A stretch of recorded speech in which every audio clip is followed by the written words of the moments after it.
for listening to Uncle Sam's Soccer Podcast, keeping you up to date with the latest in American soccer.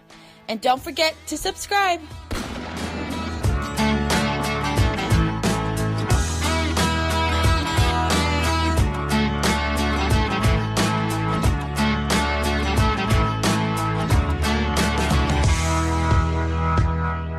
Hello, everybody, and welcome to Uncle Sam's Soccer Podcast. My name is Steven Jodderand.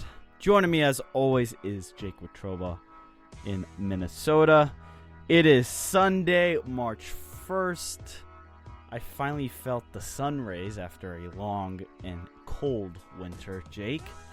But here we are, Sunday night, live 8 p.m., as we try to do this year pretty often, watching Portland and Minnesota. Second half pretty much just got underway. How you feeling? MLS is back. MLS is back. It's an exciting time. Like you said, the snow is melting, the sun is out, and good old American soccer is back on TV. It's started. This is a great time of year. Oh, it's a fun time of year, and boy, did we have a busy weekend. 13 games. We're gonna overreact to one game from every club in Major League Soccer. So we're going to give you our opinions, our thoughts. None of it's going to make sense because it's been 1 week.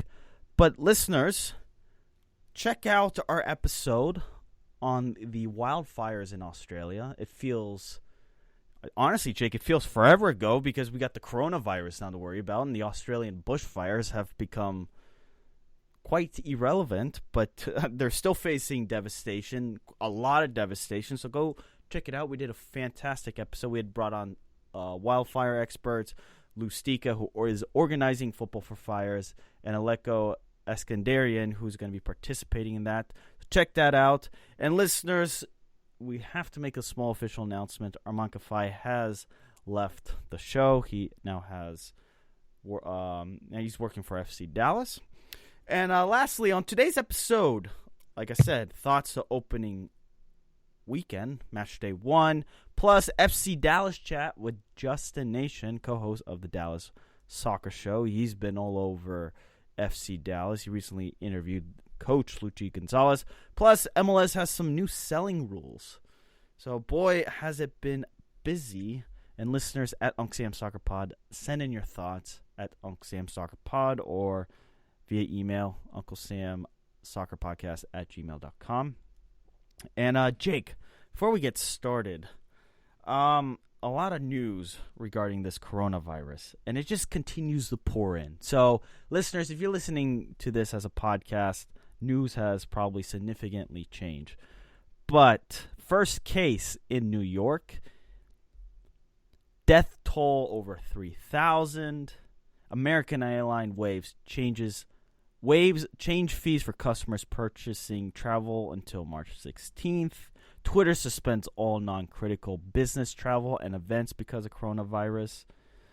You have matches in Italy being canceled. News reports around the world about events being shut down over a certain amount of people. Postal Service employee, one of 6 testing positive for coronavirus in King County, Washington.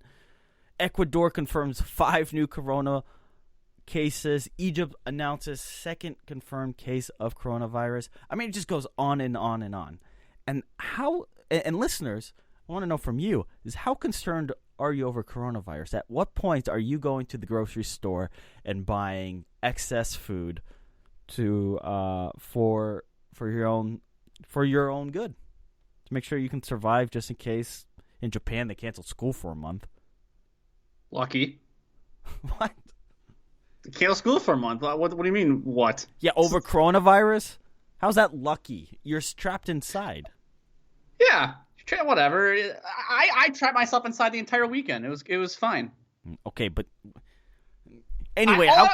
Listen, this is my take on I can't believe we're talking about coronavirus on this show. Isn't the mortality rate for the flu higher than coronavirus? Yeah, and Minnesota and United just scored.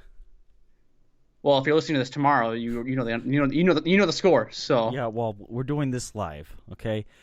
I don't know. Look, the last thing I want to do, Jake, is put out a bunch of news about coronavirus and how to avoid it and all that. All I'm simply asking you, Jake, is at what point, looking at how events are unfolding, knowing that cities across the world are being shut down because of this, at what point are you going to the grocery store and saying, you know what, I'm going to buy some extra canned goods. I'm going to buy some extra food and freeze it just in case it comes to my city and they have to shut down the city for an extended period of time? I don't know. I'm not in the business of, I don't know, fear mongering, if that's the right word. What fear mongering? I don't know. This coronavirus thing where you got to stock up for 6 months worth of food and water. I don't know. I like to think modern medicine can figure it out before it gets to the point like it's the movie Contagion where how many millions of people die.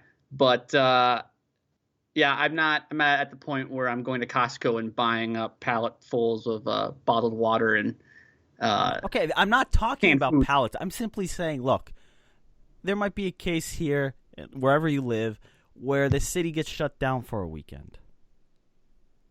What are you going to do? Has it not crossed your mind whatsoever? Or you're just saying, whatever, screw this, it's not going to impact me whatsoever? You're asking me if a city is shut down for a weekend, what am I going to do? Yeah.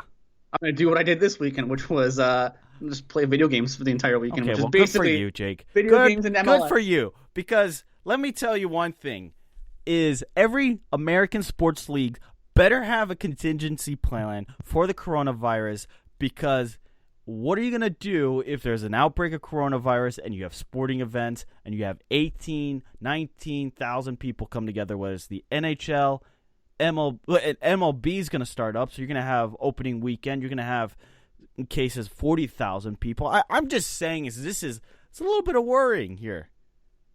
The Olympics have a huge question mark around them. I'm thinking the European Championships have a better chance of being canceled the rate at what we're going, just because people don't know how to control this. If you have the European champions go off, it's European Championships going on. It's not, listeners, let me tell you this. It's across Europe. You have cities hosting it. You're going to have mass travel of people from countries across Europe. It's just not one country. This is going to have if it continues the way it does, it's going to have a huge, profound effect on the sporting industry. Just saying, have a plan. Pay attention to the news, because it changes quite rapidly. Yeah,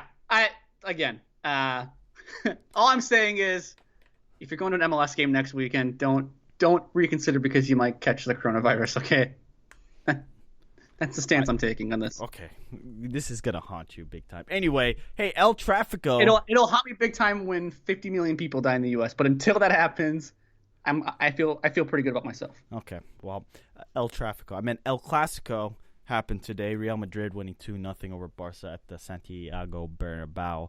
Let me ask you, Jake, any hype around this match here in America? El Clasico? Yeah, El Clasico. Well, we had that talk with Joseph Lowry a few weeks ago, about a month ago, actually, where we got into that debate about how I said the Old Firm derby is better than El Clasico. Okay, I'm asking not about I'm not watching. I'm not asking you. I'm not going to watch it. I'm not asking you about the Old Firm derby or the North London derby. I'm asking you about El Clasico and whether or not it has hype. I'm not hyping. No, it doesn't. It does not have as much hype as the two derbies you just listed.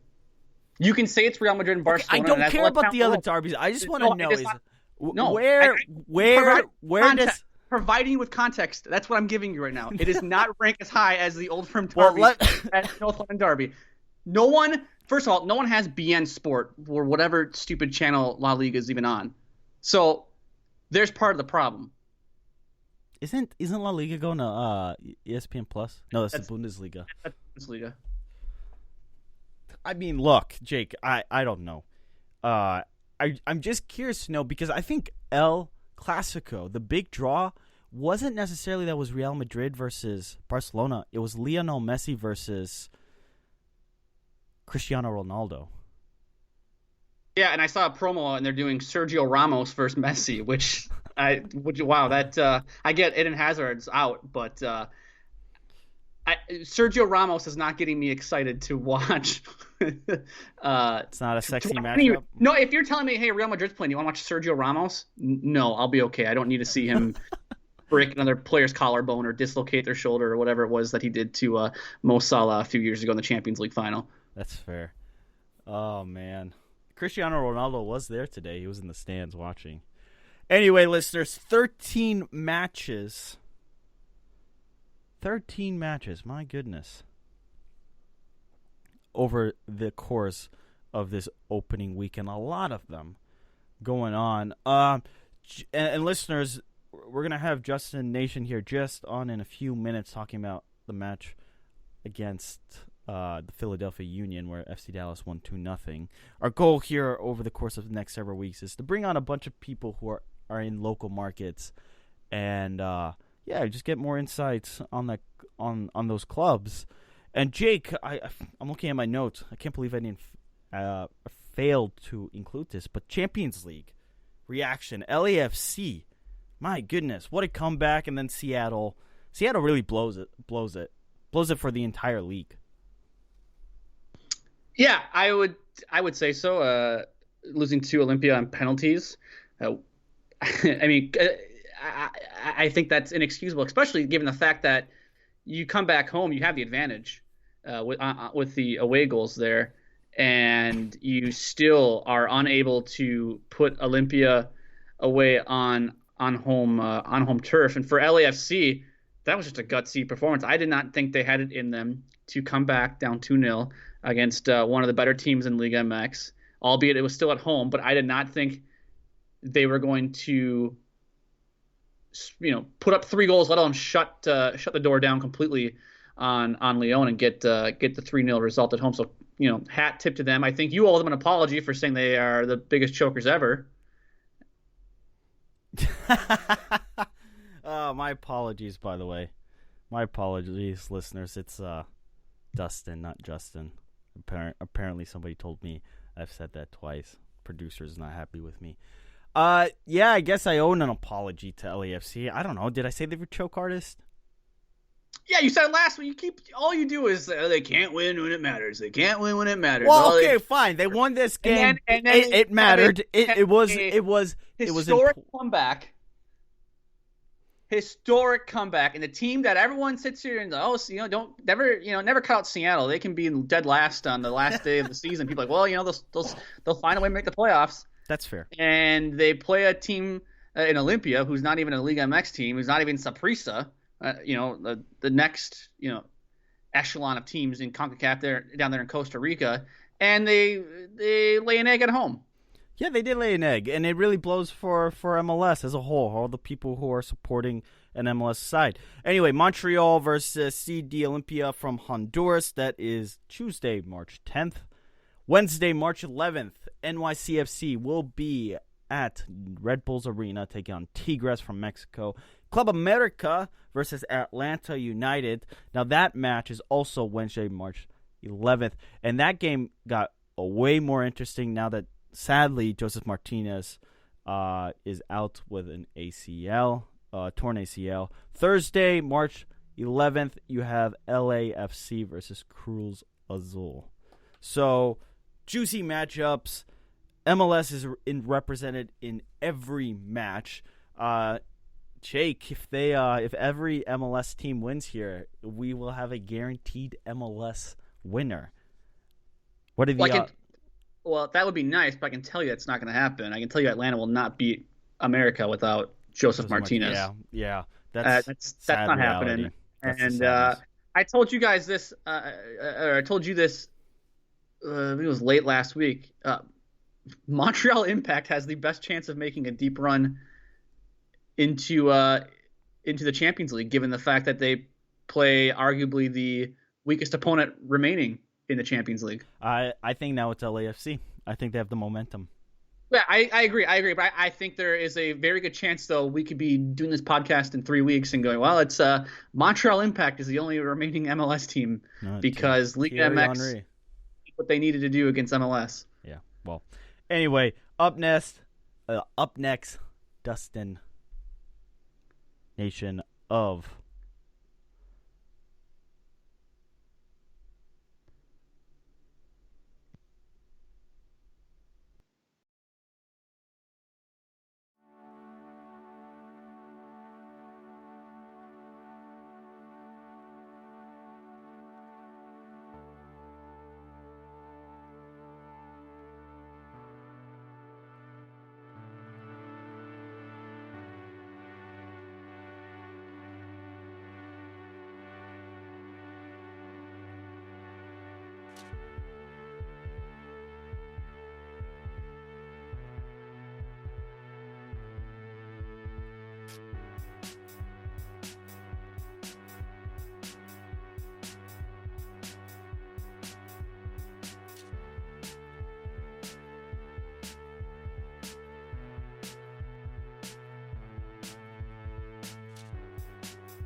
Joining us now on the show is co-host of the Dallas Soccer Show. You can follow him on Twitter at _Naish. Naish being spelled Naish.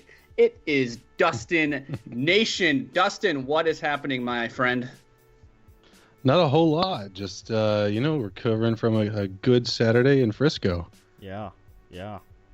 Kind of quick. I don't know if you were following the first segment, but Jake and I got a little in the back and forth regarding the coronavirus. Just throwing this out there. And Sure. At what point are you concerned about it? At what point are you going to the grocery store and buying a little extra canned goods just in case something were to happen?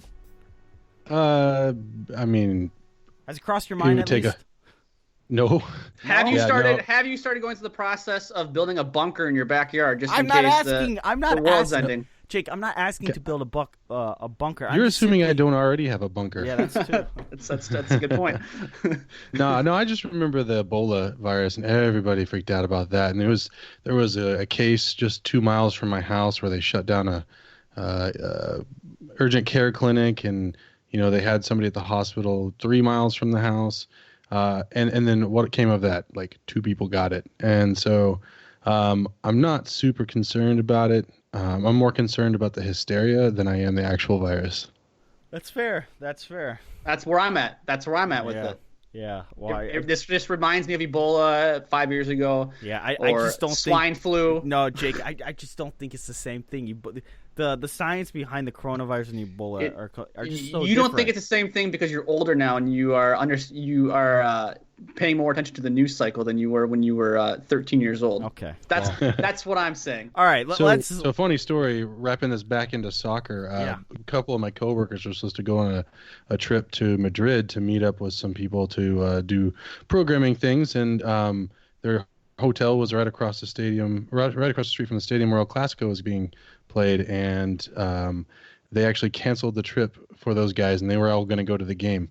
So soccer-related corona sads. Yeah, well, you got games in Italy being canceled. You have the Olympics in Japan with a big question mark, the European Championships. I mean, If you're MLS, you're a sports league, you got to start paying attention to this a little more because cases now are popping up everywhere, and it's a little concerning at the very least. But let's talk about what happened in Frisco, Texas, Saturday evening. FC Dallas took on the Union, and FC Dallas rolled out to a 2-0 start. Dustin, what was your big takeaway from this match? I have a couple takeaways from the match. I don't think I have like one big takeaway, other than if I had to pick one, I would say that the Thiago Santos is the real deal, and he is the answer for FC Dallas's Carlos Gruezo problem. He just. Excuse me, hang on. Little did you know I'm fighting the coronavirus myself. No, coming off of a sinus infection earlier in the week, but Santos super laissez-faire. Like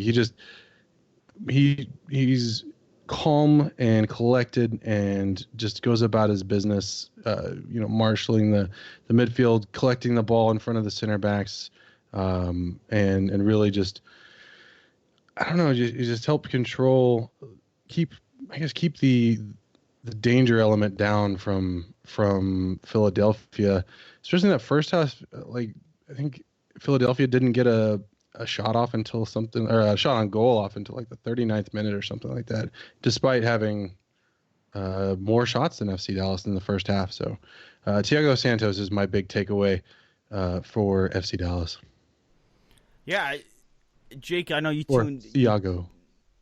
You tuned in rather late to this match. He saw Pimple's goal with his mustache. That was an interesting choice to look. According to apparently Jake, we were talking before the show. That's apparently in these days. Yeah, The mustache, the porn stash, it's in. It's fine. It's a good look for him. So whatever. There were actually 3 players at FC Dallas in the preseason that had that same mustache. And they were calling each other the Stachio Brothers or the Mustachio Bros. It was Paxton Pomykal. Ryan Hollingshead actually had one as well. And right before he got, I guess, and they announced that they didn't sign him, but Cal Jennings, the draftee, was sporting the same stash. But Hollingshead had to shave his for family reasons. And so that leaves Paxton Pomykal with the lone stash guy. Huh, that's interesting. And Dustin Pomykal came on late in the game, and he had that goal there right at the end of the match. Did not get the start due to off-season surgery with the hernia there. Mm-hmm.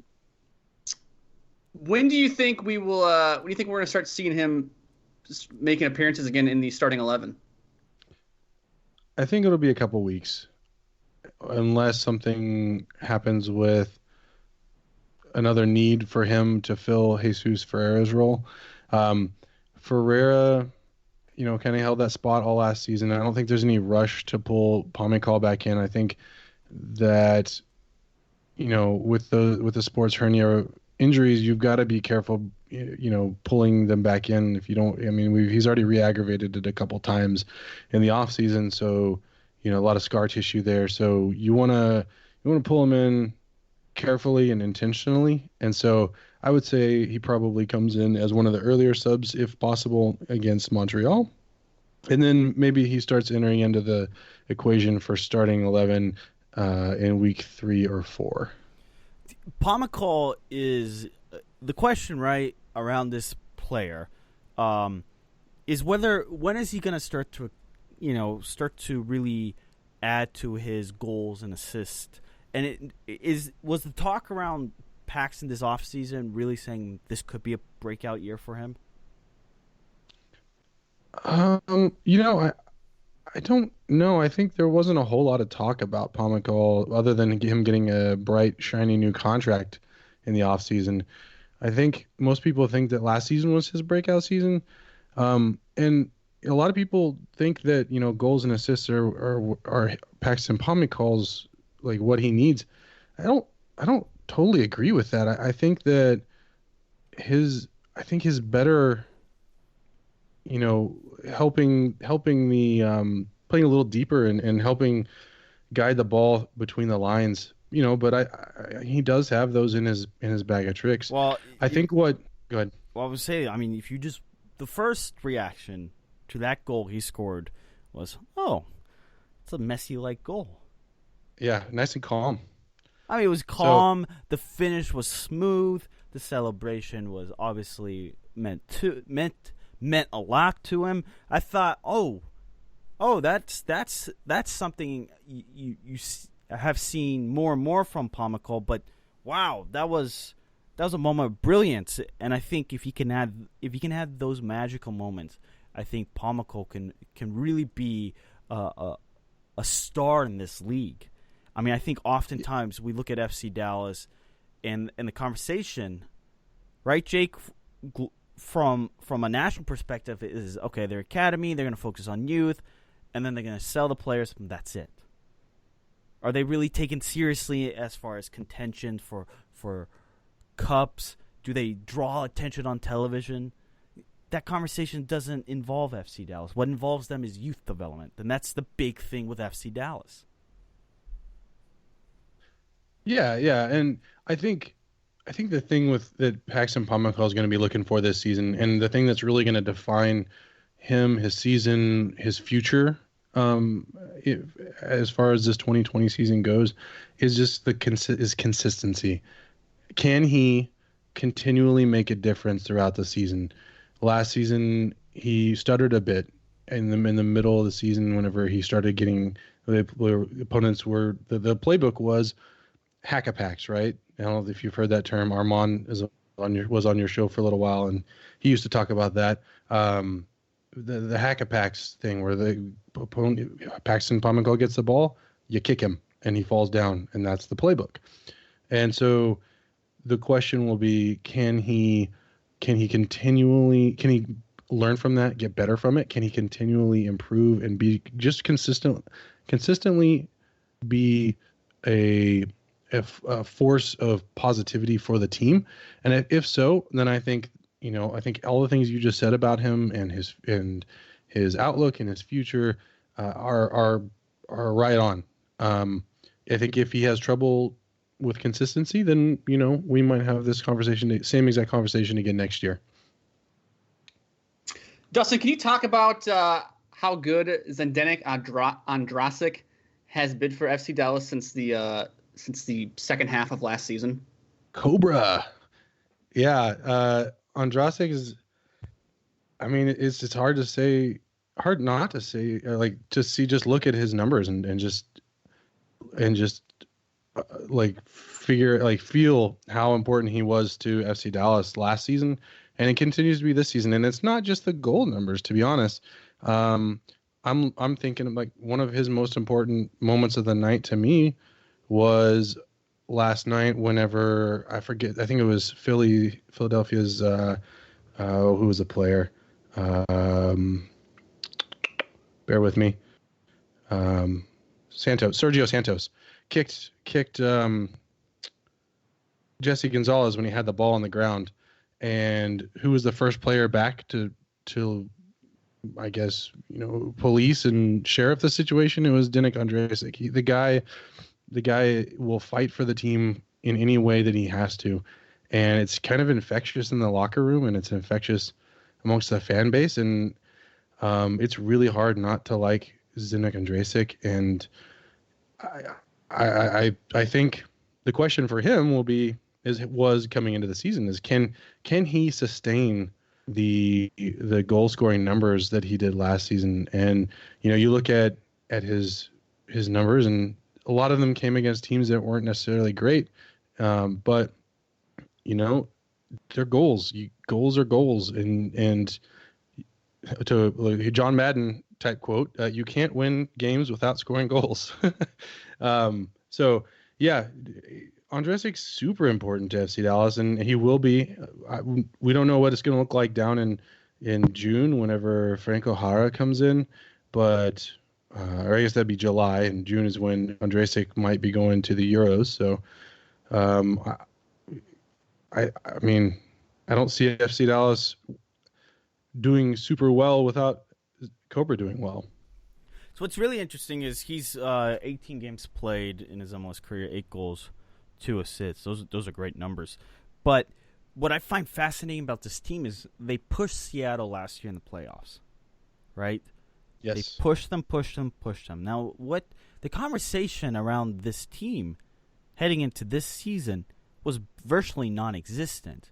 So are they riding off that momentum they got in that devastating loss against Seattle? And does Luchi Gonzalez now have a plan? Do the players buy in? And is this going to be a team that is going to be very difficult to get a result from when traveling to Frisco?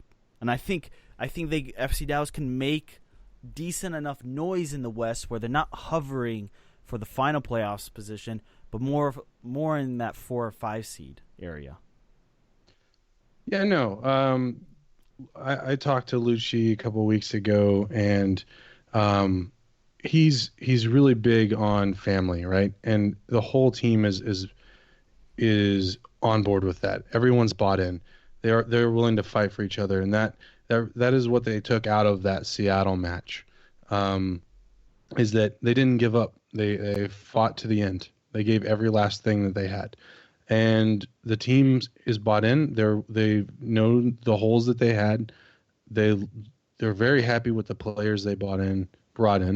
Lucci will go on and on about the options that they have with Santos in the mix, and Picot brings balance to Barrios, and I think that it's a more complete team than it was last year. And so any talk about where they finish, I think they've got to improve. They have to. Just looking at the roster, looking at the way that they performed on Saturday against Philadelphia, it's a slightly different vibe this season from last season. Last season felt very scrappy. This season feels very put together, very intentional about everything. Yeah, I think that's definitely the case. I think the team doesn't feel there were a lot more question marks going into last season than there is this season, and I think that's just because Lucci has had a longer tenure with the club. The players feel more comfortable in the system. They went out and bought players that they thought are fitting the system. So it's going to be an interesting team, Jake. And as we are watching Minnesota United score in a matter of minutes here to get a 3-1 lead in Portland, how do you feel about this FC Dallas team? I think this FC Dallas team, it's a playoff team, right? This has to be a playoff team. They have a lot of good players like Paxton Pomykal and Jesus Ferreira and Zdeněk Andrasik and Reggie Cannon. I mean, the list goes on and on. It's just the youth. It's just the inexperience. It's playing in the Western Conference. Can they get over? Can they get past Seattle or LAFC or? Everyone seems to think that LA Galaxy is going to be competing for the MLS Cup. I don't necessarily think so. I'm not going to pencil them in already and say they're going to win it like others have. But this team is really, really good. And if you're going to put a gun to my head and say what's the ceiling for this team or what's the expectations or prediction, like best case scenario for this team, they're competing for the West. I think they can get to a Western Conference Finals with the talent they have. I don't know, Dustin. Do you agree? I guess it's match day 1. We're doing some overreactions. We're going to win the league. That. Yeah. What is your what is your prediction for this team here before we let you go? Yeah. I really think it depends upon how the other teams do. I think that if everyone else has a comparable season to last season, then FC Dallas moves up a place or two, maybe get 5th, 4th range. I think on our podcast we had everything from 4th to 7th. So, I guess nobody picked 6th, but so that's probably where they'll end up. But I think that it really depends upon how the other teams do. But I think they're sitting middle of the pack in the West when all is said and done. Well, Dustin, thanks again for joining us tonight. Please tell our listeners where we can find the podcast or where we can follow you on Twitter. Sure, yeah. In your podcast apps, just search Dallas Soccer Show. Online on Twitter, we're at Dallas Soccer Show, and online at DallasSoccerShow.com.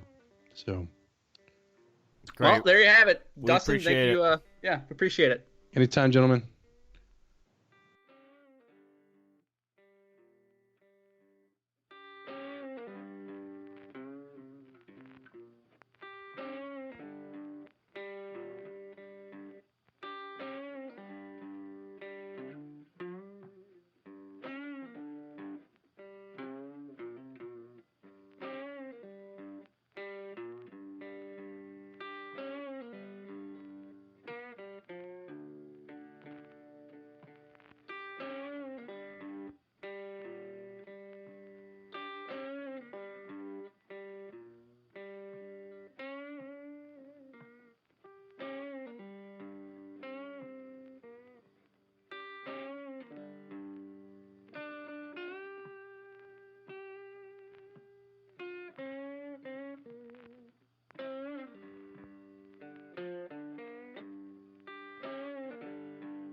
Big thank you to Dustin once again. If you want some good FC Dallas conversation, chat, insight, check out the Total Dallas. God, what am I? The Dallas Soccer Show. Why can't I get that right? Too many tabs open. Dallas Soccer Show. Seriously, check it out, listeners. Go give them a follow. All about promoting local soccer and local media, right? Jake, let's finally get our overreaction to Matrix Minnesota United. Here is putting a little bit of a show against Portland in Portland. Very simple. Huh? You think you're gonna win reaction? Yeah. Esta noche tenemos que ganar. Yeah, we're gonna win the cup. 3-1 in Portland. Week 1 overreactions. No, it's they didn't look very good the first 25 minutes of the game, I thought, but it appears they have really turned things around here recently. I think they scored about 2 goals in about 5 minutes. So. Yeah, right. But I think out of all the games, this is probably the most impressive win from anybody. Okay, you know what? I said I wouldn't do this. I'm gonna do it because I don't want to be perceived as a homer. I think Minnesota United is one of the 3 best teams in the Western Conference. That's fair. But this is an impressive win in Portland. Portland is not an easy place to play. We already know. Listeners, 13 matches on the MLS slate, okay? 3 road winners, Colorado, Atlanta, and Sporting KC. Okay, and then you're probably going to add Minnesota to that list. Winning on the road is not very common. No, we said, what did I say? You take a draw anytime on the road. That's a win if you're the road team, a draw. Right. 3 points, it's a bonus. If the result holds, you have to sit there and go, this is pretty damn impressive for Minnesota. Yeah, I think you do too. I also think you have to keep in mind that it's also match day 1. But still, it's 3 points. You take the 3 points and you run with it. Build a little momentum into the beginning part of your season. Especially considering that Portland is going to be there at the end. Teams that you think that either should be in the Western Conference playoffs or fighting for a playoff spot come the end of the season. So yeah, this is a big result. This isn't like going into FC Cincinnati and getting 3 points there. I mean, I think any playoff team should be able to do that. I think you would agree too. Yeah. Good result for Minnesota. You take the 3 points, start the season off with the win. It's good things. Meanwhile, Nashville make their MLS debut and lose to Atlanta 2-1. Jose Martinez out with an ACL, which is, just awful news for the league. He is obviously a start to watch. Love watching him play. It's going to be a big miss for Atlanta. Obviously, they have the CONCACAF Champions League to worry about. Now they lose their star striker, so Frank de Boer has his work cut out for him. But Jake, Nashville, overreaction, packed house. country style national anthem. You got a lot of music. They're really playing up the Nashville vibe there. What do you think of it? The country national anthem, that doesn't surprise me. Obviously, you hated it. I know. I'm a big fan of C-list country singers. Just throwing it out there. Well, I'm fan of. I don't know. National anthem doesn't belong to one person. It belongs to the people. I'm just kidding. I don't want to hear C-list singers sing the national anthem. But the Lizzie Hale thing, the guitar riff, is that? I don't know if you can answer this question for me. Is that going to be a reoccurring thing, whether it's with her or some other musician? Are we going to be having guitar players coming in there and playing a riff before the kickoff? Is that? Do you know? Yes, I'm not too sure. It felt very forced. It felt very Portland Timbersy, very Timber Joey like almost in a way. And I get it. They cut the log after every goal and after every victory or whatever. But that's having somebody back there shredding. I'm gonna use finger quotes when I say that. Some riff on the guitar before the kickoff. It I don't know. It felt kind of gimmicky, but then again, I guess Atlanta does something similar with the Golden Spike, where they have somebody, whether it's Ric Flair or Waka Flocka or Arthur Blank, come and hammer the Golden Spike into the railroad right there. I don't know. Keep MLS weird, I guess, is my takeaway from it. You know, I guess it's unique. It's unique, yeah. I mean, I thought, I personally thought it was a little over the top. Like, I read an article on MLSsoccer.com or whichever network it was, and praising Nashville's opening game and all the fandom and the 60,000 or whatever it was, 55,000 plus that were there. The atmosphere was crazy, and I'm like, look, it's the first game. I don't know. I have a strange suspicion that Nashville will not carry the same weight like an Atlanta or an LAFC did in their first season. No, because watch their next home game when there's 19,000 people there and the lower bowl's not even sold out. Watch when FC Dallas go visit them. How many people are going to show up? Keep in mind, everybody's going to show up big time for Chicharito and Carlos Vela, but that's every other city.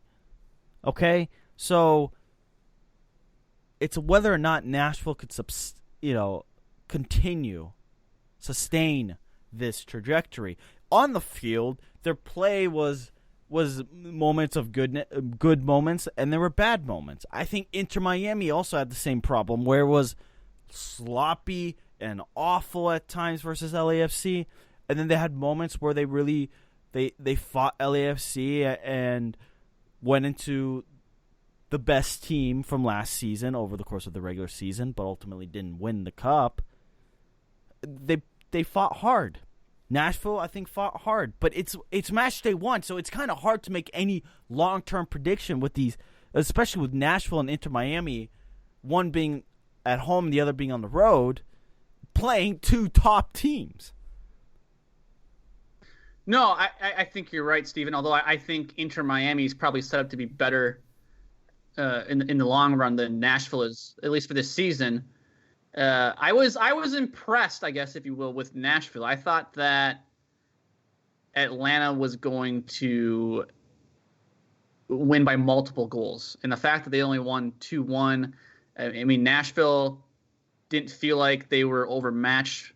I mean, at times they looked like they were, but it wasn't for long durations of the match where you're like, oh god, this is they're teetering. Defensive, right? So they're going to be organized. They're going to have smart play, and it showed. There were moments, frankly speaking, that Atlanta looked like the lesser team. And it wasn't just moments. It was for good stretches of the match. And the big takeaway from Atlanta, minus the Joseph Martinez injury, was Atlanta can kind of grind out some results.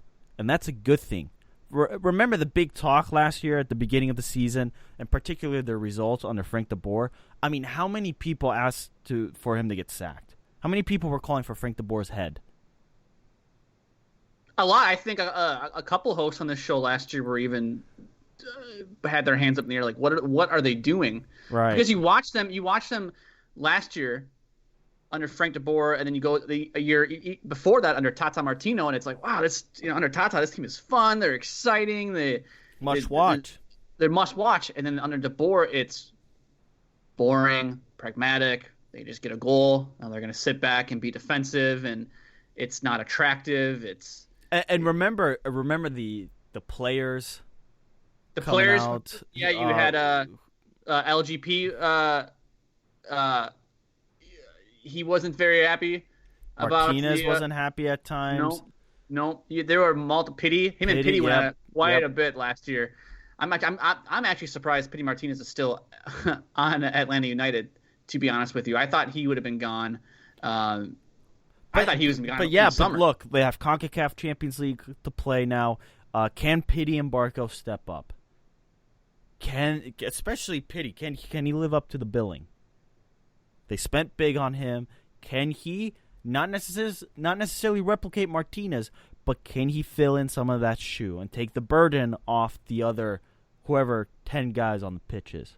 Because filling Joseph Martinez's shoe is going to be very difficult. And it's an ACL. So Martinez, we've seen crazier thing in sports, but it's most likely he's done for the season. Yeah, and that's going to be, I mean, not only for CONCACAF Champions League, but for MLS too. It's MLS season is, what is Atlanta going to do now? They don't have Joseph Martinez. I mean, that's what, 30 plus goals he scored last year. They got to replace that. Who's replacing all those goals on that roster? You said Pity needs to step up. You say Barco needs to step up.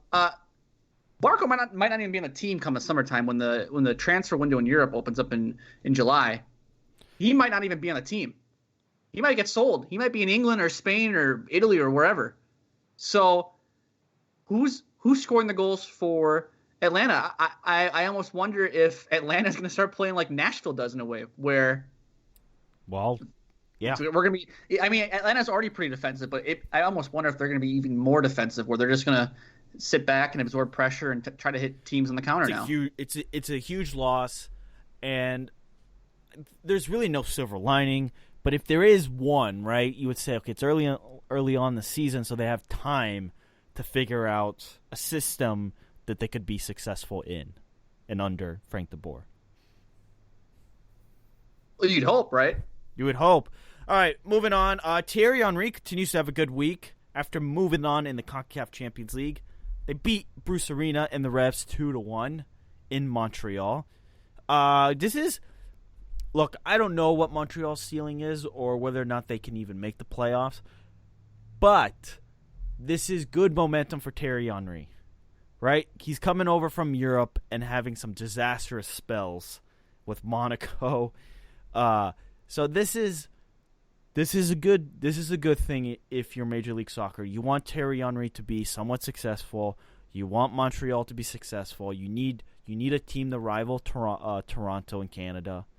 Obviously, you have the Canadian Premier League. But, yeah, I think it wasn't some sort of massive statement, but Thierry Henry clearly has a vision, and it's looking good for him. It's looking upward.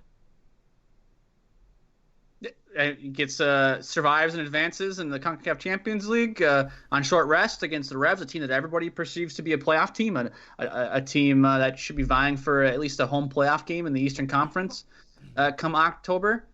You go and get a result against them on short rest. Yeah. I mean, what more can you ask for Thierry Henry?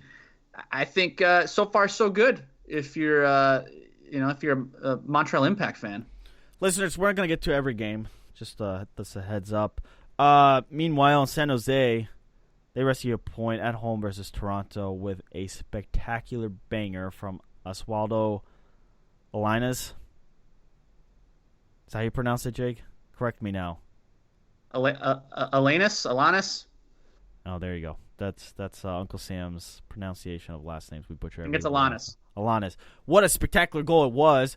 But they're, equalizer late. Like I said, Paxton and his mustache score. It was a Messi-like goal. I got to come back to it. It was beautiful. And then Inter Miami, LAFC. You had some big superstars there. Gordon Ramsay, David Beckham. But Vela with a beautiful chip to beat Robles to give Inter Miami a debut loss in Major League Soccer. And the big takeaway, Jake, the big takeaway I got from MLS this weekend was, well, it looks like home field still has a huge impact in this league. And if you're a team, the primary focus should really be about winning the games at home. What you do on the road is important. I don't want to dismiss it. But if you take care of what's going on at home, you have a really good opportunity come August, begin late July after the All-Star game, to put yourself in a place for playoffs, and then you fight it out for seeding. That's the big takeaway I got. There were only 4 road winners in 13 games. Colorado, Atlanta, Sporting KC, and Minnesota. Colorado played DC United. Atlanta played Nashville. Sporting KC played Vancouver. Minnesota playing Portland. That's my big takeaway. There you have it. I agree with you. I think, like we said, get ties on the road if you can. Ties as good as a win on the road, as far as I'm concerned. If you get a win, bonus 2 points. Bonus 2 points for you. Bonus 2 points. I think unless you're LAFC, I don't think you expect to win on the road consistently. So that's just my take on this.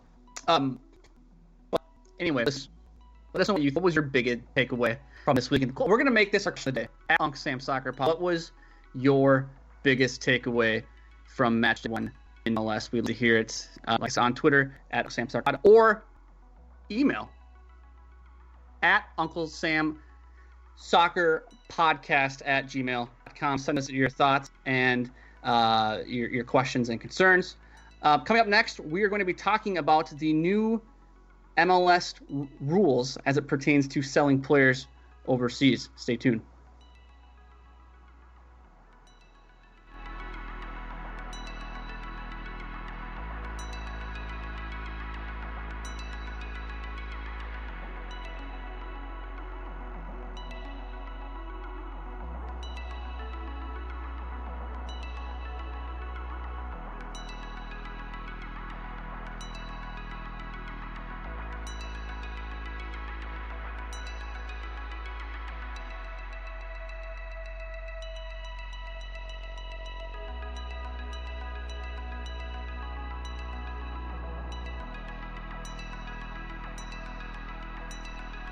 Listeners at Uncle Sam Soccer Pod, give us your thoughts. What's your big overreaction from MLS Match Day 1? Jake thinks Minnesota United is going to go on and win MLS Cup. That's his big... Vamos United. There you have it. That's my hot take. Spoke...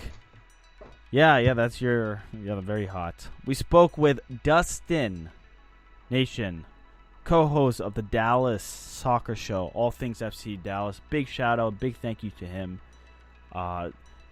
Think FC Dallas is going to be a fun team to watch, and a team to watch, and a team a lot of clubs do not want to play. We saw it last year in the playoffs. They're a scrappy underdog. They play as a team, as we've heard multiple times from past co-host Armika Fai, and now Dustin, about the I got your back mentality at Dallas, and that carries weight, especially as the team becomes more and more familiar with each other. But finally, Jake, here in the final minutes, some very fascinating news came out this last week, and Sam Skayskull had quite a bit to say about this. Yeah, so MLS, in typical MLS-like fashion, announced its roster rules on Friday evening, which that was the night before MLS opening weekend. So what league announces roster changes and rule changes 12 hours, 16 hours before their season is about to begin. But most of the changes related to the new CBA that was recently agreed upon by the league and the players. Really nothing, significant as it relates to the CBA, but there were a few bits of information that were included in these changes. And according to Sam Stejskal, they were rather big. Sam is quoted here as saying in his article, most significantly, the league decreased the cut of transfer fees it will take from clubs when they sell non-homegrown players to foreign clubs. Previously, the league took 25% of all transfer fees for non-homegrown players. Moving forward, the league will only take 5% of those fees, shifting from a 75-25 split to a 95-5 split is significant. It'll put more money in the pockets of individual MLS clubs, which should see increase in their willingness to sell players. That is from Sam Stejskal of The Athletic. So, Steven, this is a pretty big deal, I think, as it relates to just player movement in the league. And question for you, do you think decreasing the cut the league takes from transfers will actually incentivize clubs to sell more? For example, would Red Bulls be more willing to move an Aaron Long with a 20% increase in the cut they take from the sale? Maybe. It's hard to really know whether or not clubs are going to do it. I guess it's good. It shows the leagues want to give clubs more of ownership over what they do and what type of business they handle. But I don't know if clubs are sitting there going like, oh, I got to sell now all of a sudden. I think clubs are still going, well, what's the price? Well, I'm only going to sell if the price is right.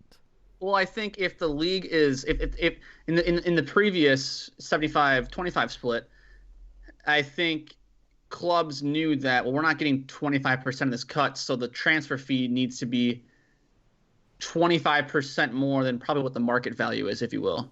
Does that make sense? In order for them to make a profit? Yeah, sure. I guess it just, I need to see it. How often do we see players being actually sold in MLS overseas? It is not many, but I think not many. So now the question is, what are we going to do? What are we going to see? Are we going to really see an increase? I think MLS is very hard to coach because the United States is freaking massive. So depth is very important to each squad. I look, clubs make more money. Ownership is going to be very happy, but I doubt owners are going to go up to their GMs and go like, hey, you know what you should start doing is selling a lot more of our players. I don't think you're going to see that, but I think you're going to see a team who are more willing to move players. I mean, I think a player we need to be watching is the guy, the kid we just talked about 20 minutes ago with Dustin Nation, is Paxton Pomykal. I know he just signed a new deal. Yeah. And I think, Jake, what you're going to see is not necessarily clubs willing to sell, but you might see clubs, when they receive offers, more likely to say yes. And I think that there's a difference there, because I don't think clubs are sit there go, okay, I'm open for business. Let's put a massive open sign in front of our stadium and say, come buy our players. No, I don't. I think clubs are still rather hesitant on that. I think what they are going to do is, hey, an offer came in for player X. Oh, okay, now I'm a little bit more intrigued by it than before. Because remember, the fiasco with Aaron Long was Red Bulls wanted somewhat of an absurd number for the guy, and it ultimately never worked out, and they were never able to make any money off the player. No, you're right. Like, that's what I'm saying is the added 20% bump, is that going to sway teams more now to maybe say yes more often than they are to say no? Like I said, there is that in the previous model, there was that 25% kick that the league was getting that teams had to had to equate for, but now it's 5%. It's a much smaller sum of money when you're dealing with millions of dollars here. One GM who remained anonymous was quoted in the Stejskal article as saying, "It's a really important next step in the evolution of the league. Yeah. It really promotes and incentivizes moving players outside the league. It's simple, but that's a big thing. I think it's a really intelligent move, and I think most clubs would agree that the league is doing the right thing here." Yep. I think you and I are in agreement. Yeah, we're all in agreement that this is probably the right thing to do, because no, this is the right thing, not probably. I think this is genuinely the right thing to do. I think you will. Well, the real right thing to do would be teams get 100% of the sale. Yeah, well, we're not there yet. Baby steps. Anyway, final 2 minutes here. We had a listener question come in. Doug McIntyre, friend of the show. Atlanta United's Miles Robertsons will likely miss Olympic qualifying, and he definitely missed Tokyo 2020 if coronavirus doesn't impact all and kill us all. If the U23 U.S. men's national team makes it because of the new club policy. Atlanta United will no longer release first-team players for international duty outside a FIFA-mandated window. Confirmed by a club spokesman, apparently. Jake, before we get to the listener question, smart move from the club? No. How is this a smart move for the club? You mean to tell me this is good business from the club? You mean to tell me your worthless match in the middle of June or Olympic. Okay, so that's not a signature event. So you mean to tell me, as Atlanta United, a team that's constantly in the upper echelon of MLS and in the Eastern Conference, you mean to tell me that your mid-August match against lowly Orlando City is more important than a kid getting a chance to play in the Olympics? No. Or against FC Dallas, or against FC Cincinnati. The Olympic thing is one thing. What I'm really talking about is the fact that the club's like, we're not going to release their players outside of mandated FIFA windows. I think that's smart. I think that's a good move. I don't think so. I think the clubs. I think it's a great way of upsetting a player. I think the clubs lose because MLS's calendar is all out of whack. That's what the clubs lose. But that's the problem. That's a different issue. Anyway, the question is, so tell me how MLS is helping the U.S. men's national team. To me, this is not a good thing. And this is a question responding to what Atlanta United is. And ultimately, I'm going to sit here and say, is MLS helping the U.S. men's national team? I'm not too sure. I think it's growing popularity of the sport here. But apparently as you think, Jake, this is just nonsense. And this is not you're going to piss players off. Because you're not going to give them opportunity to go out and play meaningless friendlies or go to this January training camp with Greg Berhalter and then play Costa Rica at the end of the month. I think U.S. soccer is helping MLS more than MLS is helping U.S. soccer. You can read into that however which you will, but all right. Well, there you go. On that tinfoil Ted. On that note, listeners at UncTam Soccer Pod, we want to hear your thoughts, your overreaction to match day 1 in MLS. Minnesota United is going to win the cup, according to Jake. I'm simply saying, and it's really not a big news flash, but hey, home field matters. Focus on that if you're a club, especially if you're a club that is not necessarily all too certain about how you are going to perform. There you go. You had 13 games. Yeah, it was rather boring. Some of the games were a lot more entertaining than others. Meanwhile, 4 road winners. Listeners, we'll be back midweek talking more MLS, CONCACAF Champions League. Hopefully we'll have a special guest. And meanwhile, please wash your hands and just be vigilant. It's even during the height of flu season. I just came back from it. Jake, any last thoughts? Wash your hands. Yes. But you are not. Coronavirus is not going to kill you. It's not come out and get you. Okay, they ain't the boogeyman yet. So not yet. And pay attention to the news. Make sure there's a blue check mark before you go and running off with conspiracies on the interwebs. Fake news travels quite quickly. Anyway, until next time.